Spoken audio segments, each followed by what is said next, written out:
bertanya-tanya, ada nggak sih pendampingan khusus kepada perempuan?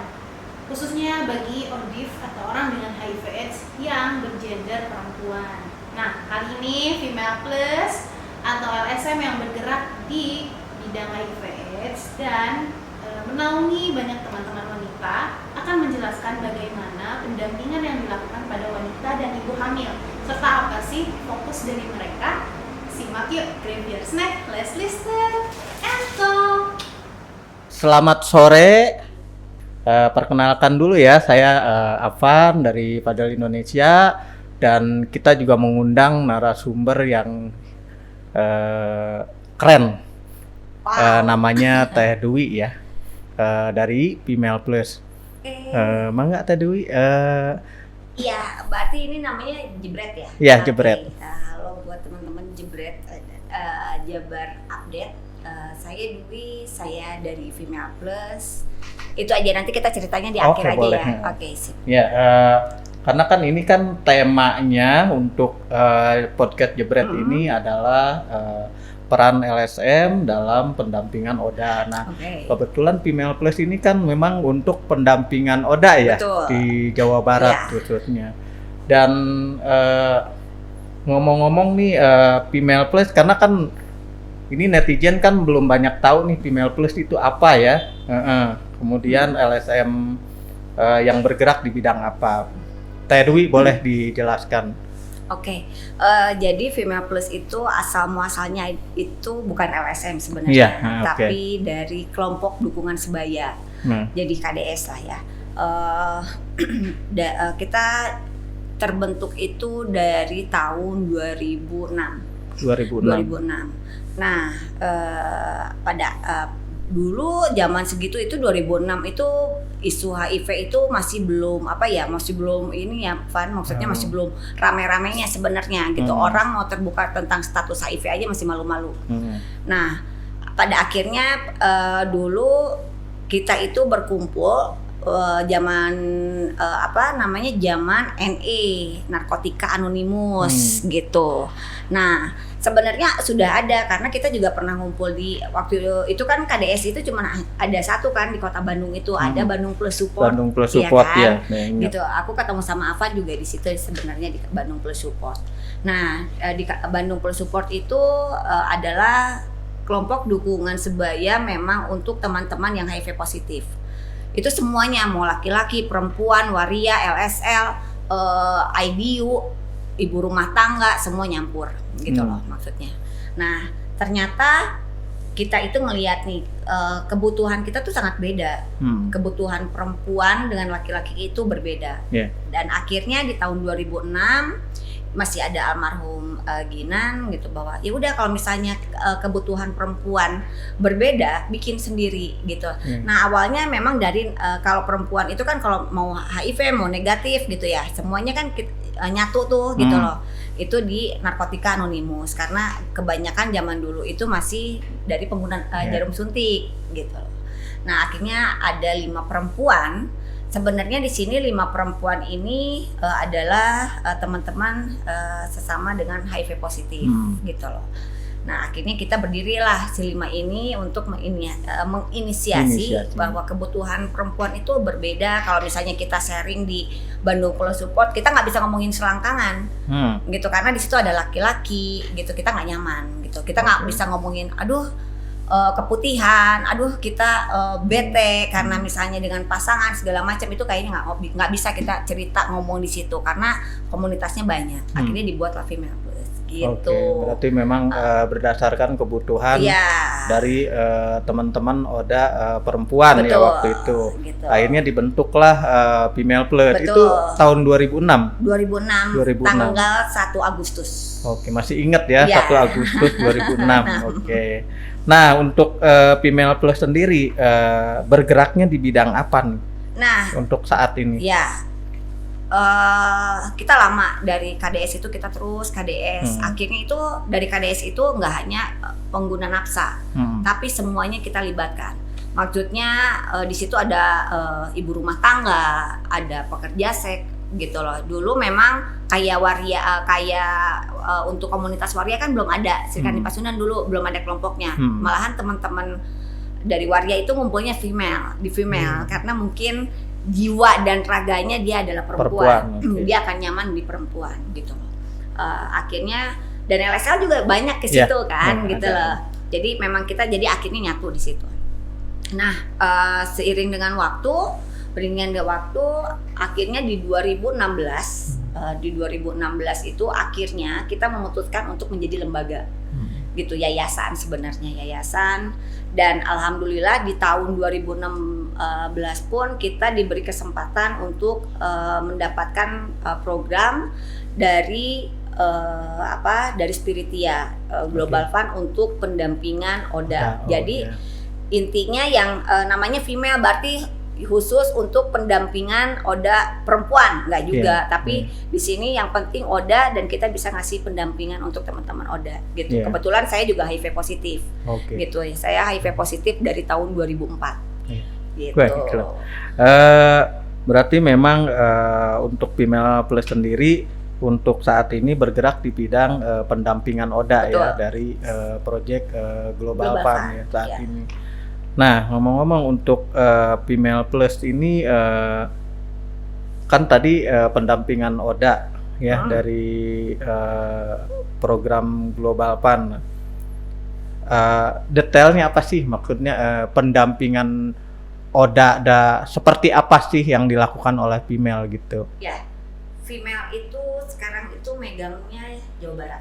Ya, oke. Pendampingan untuk se-Jawa Barat. Jadi ada 22 kota kabupaten, gitu. Jadi kalau misalnya nanyain ada nggak sih pendamping di Majalengka, ada gitu, gitu. Terus pendamping pun di sini bukan hanya perempuan, hampir dari pendamping itu 90%-nya adalah HIV positif. Baik. Kenapa kok teh ada harus HIV positif? Bukan harus, tapi 10% itu ada yang OHIDA, gitu. Tapi dari 90%-nya itu adalah ODIF. Gitu. Sekarang kita udah ngomongin ODA ya, tapi ODIF ya, benar nggak? Iya, ya, ODIF sekarang. Jadi dari 90%-nya itu ODIF. Karena kenapa harus ODIF? Nggak harus juga, tapi memang kalau ODIF itu karena kan dia akan mendampingi dengan HIV positif, orang dengan HIV positif, otomatis dia akan lebih nyaman dengan sesamanya. Contoh aku nih, mungkin aku didampingin sama orang yang dengan HIV-nya negatif, aku nggak akan nyaman. Tapi kalau misalnya aku didampingin dengan orang dengan HIV positif akan nyaman karena dia juga merasakan apa yang aku rasain. Prosesnya itu nggak gampang. Orang dengan HIV positif itu nggak gampang. Mungkin dulu di tahun 2004, 2000 berapa, setiap orang ngomongin saya HIV positif, mewek gitu ya. Maksudnya bukannya kita balik lagi, kita nggak mewek-mewekan lagi, tidak. Tapi sekarang sudah di tahun 2021, gimana caranya teman-teman HIV itu bisa nunjukin sebenarnya ya, bahwa lu bisa hidup dengan contoh gue udah 17 tahun dengan hidup dengan HIV/AIDS gitu loh. Aku 17 tahun intinya misalnya 16 tahun sudah mengakses minum ARV gitu loh. Jadi sudah bukan lagi menjadi beban hidup, tapi memang si virus ini menjadi teman untuk hidup gitu loh. Maksudnya dia bisa ngejalanin hidup dengan HIV positif gitu loh. Jadi memang kadang orang tuh mikirnya lu udah HIV nasi nggak sedih, bukannya nggak sedih, karena itu juga buat nge-in imun sebenarnya. Tapi permasalahannya ya sekarang kenapa harus orang ini apa yang lu rasain gue rasain gitu loh. Belum tentu kayak kita sharing sama dokter. Ya, kita berobat ke dokter, terus dokter ini. Ya, untuk medisnya bisa. Kita bisa masuk. Ya, kamu obatnya ini ya. Terus kamu harus begini, pola hidup kamu kita terima. Tapi perasaan yang di dalam yang emang orang nggak pernah rasain itu yang beda. Gitu. Artinya... Jadi ada feeling yang memang nggak bisa ini. Kadang ODA itu ada 3 siklus. Kalau Afan mau tahu siklusnya gini. Aku percaya dulu almarhum teman-teman pernah di Bandung Plus Support aku pernah diajarin sama almarhum. Siklusnya itu cuma ada 3 sebenarnya. Siklus ini itu nggak bisa yang 1, 2, 3 itu pasti enggak, tapi 1, 2, 3 kadang 2, 3, 1 3, 2 ini itu akan berubah. 1, ada tahap marah. Marah di saat sampai detik ini itu akan muncul. Aku kadang suka kalau misalnya ngelihat reunian SMA apa reunian sekolah gitu. Kadang gue mikir, coba kalau dulu gue nggak pakai jarum suntik, mungkin sekarang gue nggak HIV positif. nah si orang buat make bala, wah gitu. Terus kenapa sih gue berteman sama ini, dan gue marah. Kayaknya Tuhan tuh nggak adil. Kenapa sampai gue HIV positif? Itu marah sebenarnya. Tapi ada tahap yang kedua menyangkal. Menyangkal kedua. Menyangkal, gitu. Jadi kayaknya nggak mungkin ya gue HIV positif gitu. Karena gue lihat gue masih bisa kerja. Terus gue juga masih sehat-sehat aja. Gue juga minum obat tapi udah 16 tahun tapi gue baik-baik aja gitu. Kayaknya enggak deh, kayaknya pengen divisiti lagi deh. Takutnya meyakinkan itu, kayaknya nyangkal gitu. Gitu. Tapi ada saat dimana dia nerima. Pada saat misalnya gue ketemu sama teman-teman, sharing, terus akhirnya kita minum obat, ya udahlah terimain. Tuhan mungkin baik sama kita gitu. Belum tentu misalnya dokter yang orangnya HIV negatif gitu loh, dia dikasih HIV mungkin nggak setegar gua, nggak sekuat gua gitu loh. Maksudnya ada hal yang memang dia udah terimain. Jadi mungkin orang-orang yang terinfeksi HIV itu Tuhan punya rencana lain. Ya maksudnya pilihan, orang-orang pilihan bahwa lu dikasih kuat. Belum tentu orang yang dikasih itu tuh akan kuat seperti lu, sebenarnya itu. Jadi siklus ini yang emang sampai sedetik ini, kalau aku ketemu sama dampingan gitu ya, terus ngobrol, dia baru tahu status, aku pasti ngasih tahu siklus ini. Jangan pernah ngilangin siklus ini karena itu akan berputar. Gitu loh, nggak mungkin nggak dari marah tapi dari menyangkal. Nanti ada tahap menyerah, nanti juga ada tahap marahnya gitu. Itu akan berputar sebenarnya. Jadi siklus itu yang gue akan.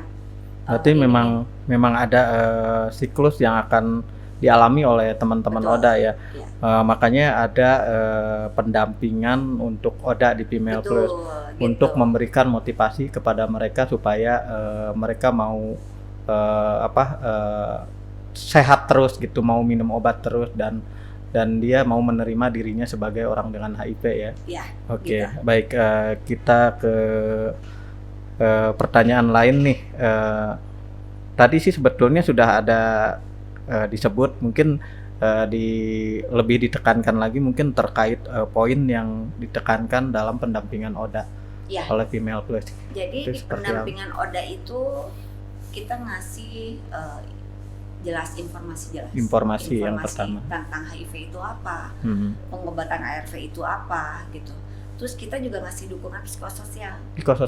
Itu yang memang kasih kekuatan, dukungan, itu kan yang memang kita butuhkan. Sebenarnya kan orang dengan HIV/AIDS itu bukannya pengen dispesialkan, tidak, tapi hanya ingin didengar sedikit aja.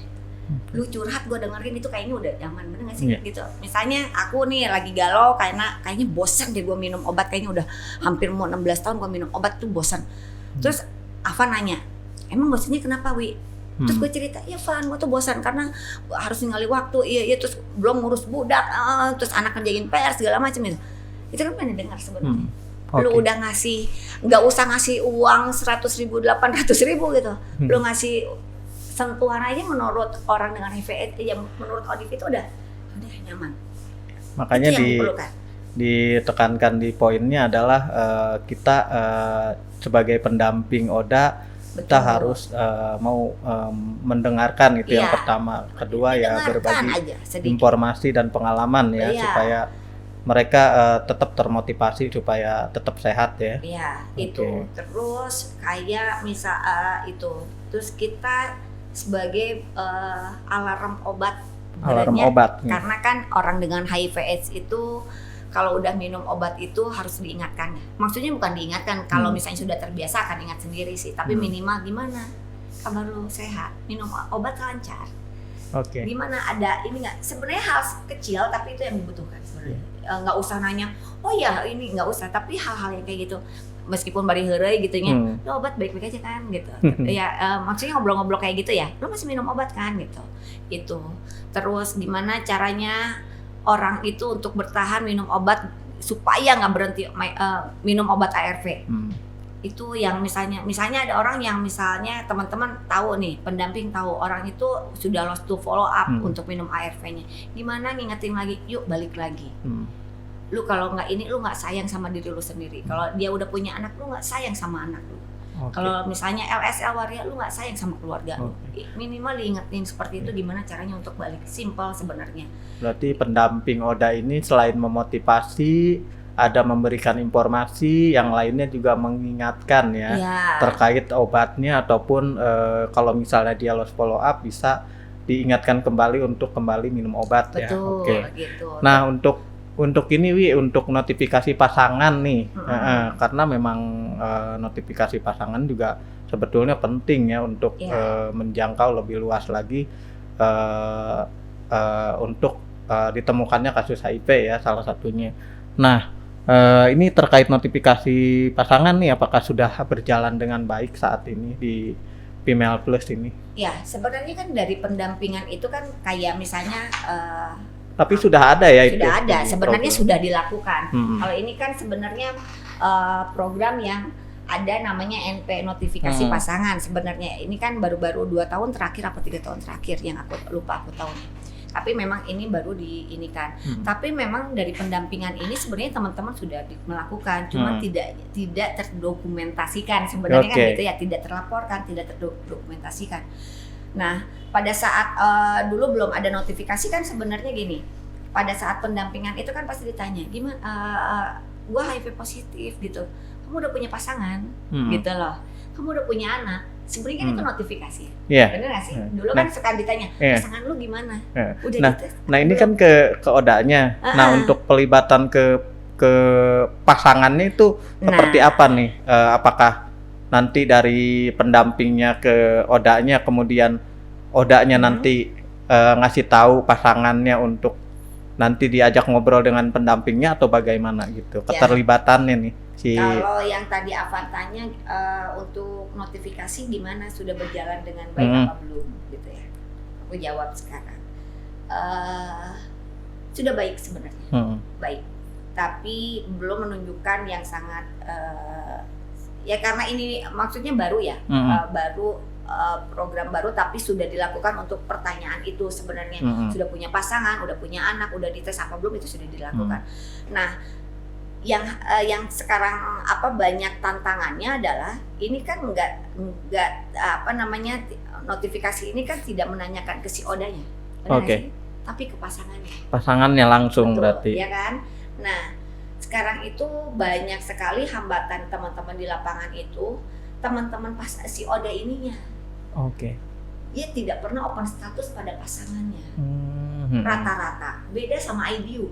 Jadi harus tahu dulu nih karakter IDU, ibu rumah tangga, LSL ataupun waria gitu ya. Itu tuh karakternya berbeda-beda gitu. Kalau IDU mana geus boga pasangan, ini ngomong Sunda teu kunaonnya campur aduk aja lah. Mana geus boga pasangan teu, misalnya kalau IDU ya, oh nya pasangan orang jeung si eta gitu. Urang pernah loh baheula ML maksudnya contoh begitu ya. IDU akan lebih terbuka sebenarnya. Gitu loh, maksudnya akan lebih terbuka gitu. Terus kadang IDU sendiri yang suka ngomong, orang punya anak nih, gimana caranya gitu. Tapi istri gue misalnya post negatif, kayak gimana ya, kan itu kita ngasih tahu gitu ya. Nah, beda sama LSL yang kita tahu di luar sana gitu ya. LSL kayaknya kalau kita ketemu sama orang, hai baik banget, kayaknya ramah. Bukan ramah maksudnya kayaknya karena kayaknya terbuka gitu. Ya, saya pikir terbuka, ternyata beda ya. Ketika ditanyain pasangannya lu siapa? Lu sama ini. Nggak berani bilang. Meskipun gini, dia bilang gitu, dari 10 dia akan bilang 2. Oh, gue sama ini. Tapi kan harus ada konfirmasi bahwa benar nggak sih 2 orang ini dia pernah berhubungan seks sama lu, contoh misalnya. Kan harus konfirmasi. Dari si pendamping ini kan nggak bisa ngobrol sama kamu, tapi sama pasangannya. Apa kamu ngizinin nggak aku ngomong sama pasangannya? Yuk bawa misalnya kasih informasi tentang pencegahannya kalau lu sudah melakukan beresiko dengan pasangan ini, karena pasangan ini adalah HIV positif misalnya. Nah, itu pendekatan itu. Prosesnya nggak segampang itu, nggak segampang. Tadinya aku pikir juga notifikasi gampang lah gitu. Tinggal nanya, pasti dia jawab gitu. Ternyata sulit. Gitu. Jadi ternyata ada kendala dan kesulitan. Jadi memang perlu ekstra pendekatannya itu nggak bisa hari ini aku nanya besok lu pasangan lu mau dites gitu. Iya. Nggak bisa segampang bertahap itu. berarti ya. Bertahap, apalagi waria. Waria ya. Ya kan, ya maksudnya kita bayangkan waria. Kadang si pasangannya kan kadang nggak mau mengakui bahwa aku berhubungan seks dengan waria, tapi ada dan banyak gitu loh bahwa laki-laki ini sudah berhubungan seks dengan waria. Jadi gitu. Tantangan untuk pendampingan. Misalnya warianya ngomong gitu loh, aku pernah uangan dong sama siapa itu. Ya tapi Pak, kita konfirmasi sama orang itu, amit. Lu ini aja lu ngomong gitu. Nah, hal-hal yang kayak gitu sih. Itu tantangannya seperti itu. Nah, gitu. Oke, itu tantangan ya. Nah, selain tantangan tadi yang disebutkan, untuk pasangan Oda yang memang sudah mau gitu, maksudnya didampingi oleh pendamping ya. Nah, untuk edukasinya itu terkait kehidupan seksual klien itu seperti apa gitu yang dilakukan oleh PS? Iya, paling-paling kita kan nanya ya, maksudnya kayak berhubungan, ada yang namanya berhubungan seks yang aman dan segala macam gitu. Itu kan yang harus diketahui ya, maksudnya bukan diketahui sih, kita hanya ngasih informasi tentang pencegahan. Kalau lu sudah berhubungan seks misalnya tidak aman gitu. Tidak aman teh nggak pakai pengaman ya, nggak pakai kondom ya. Terus misalnya lu nggak open status dengan pasangan lu gitu, tapi lu juga buka kondom dan segala macam gitu kan. Nah itu kan kita ngasih informasinya ke situ. Terus misalnya masalah udah tanggung nih ya, aku nggak pakai kondom dan segala macam, ya kita sebutin, maksudnya kita arahin, lu nggak cek misalnya IMS-nya ataupun ya segala macam. Nah, kalau perempuan ke pap smear-nya minimal ke situnya, ke arah itunya sih sebenarnya. Kalau aku sih ngelihatnya ke situ gitu loh. Jadi memang untuk notifikasi pasangan ini sedang berjalan, terus juga sedang dari awal lah ya, dari nol lagi, bukan dari nol lagi sih sebenarnya. Tantangan ini jujur kalau aku lagi mencari strategi yang tepat untuk lu gimana sih percaya dampingan tuh bisa percaya dan ngomong langsung gitu bahwa aku tuh pasangannya dengan ini dan segala macam. Tapi masih proses ya. Masih proses. Tapi juga banyak juga yang memang mau di follow up pasangannya. Iya, ada. Ya itulah karena kedekatan. Jadi kan itu memang awalnya kan memang sudah dilakukan oleh PS, oleh pendamping ya. Cuman kan tidak di follow, bukan tidak di follow up karena waktu itu kan tidak ada ke notifnya. Jadi kita cuman arahnya adalah pendampingan khusus ke Odanya. Ya kan, tapi karena sekarang ada pasangan dari Odanya yang harus maksudnya kita kejar untuk dia melakukan tes VCT-nya gitu. Jadi gimana ya, dia juga harus berhak untuk mendapatkan informasi itu. Oke. Nih kita tanya yang lainnya ya, Dewi ya, yang rencana ini, rencana ke depan terkait P2HIV ya, pencegahan penanggulangan HIV. Jika LSM female tidak lagi mendapatkan pendanaan dari donor, ini apa, ada rencana nggak dari Female Plus? Misalnya kalau sekarang kan ada dari GF nih untuk pendampingan Oda. Nah nanti ya mudah-mudahan tetap ada ya. Kalau misalnya nggak ada pun, Female punya rencana apa untuk keberlanjutan? Sebenarnya karena berawalnya dari KDS ya, Female itu meskipun tidak ada donor tetap akan tetap ada sebenarnya. Female itu akan tetap ada karena yang namanya kelompok dukungan yang berawal dari akar rumput, kita itu dari akar rumput, dari komunitas, dari kelompok dukungan sebaya juga asal muasalnya, ya itu akan tetap ada gitu loh. Maksudnya kan mau ada dana apa tidak ada dana gitu loh. Baik, terima kasih atas waktunya Teh Dewi. Semoga bermanfaat untuk kita semua dari pembicaraan bincang-bincang jebret ini ya. Semoga bermanfaat untuk semuanya. Sekali lagi hatur nuhun. Semoga lancar kegiatan pendampingan Odanya. Kita tutup saja ya. Wassalamualaikum warahmatullahi wabarakatuh.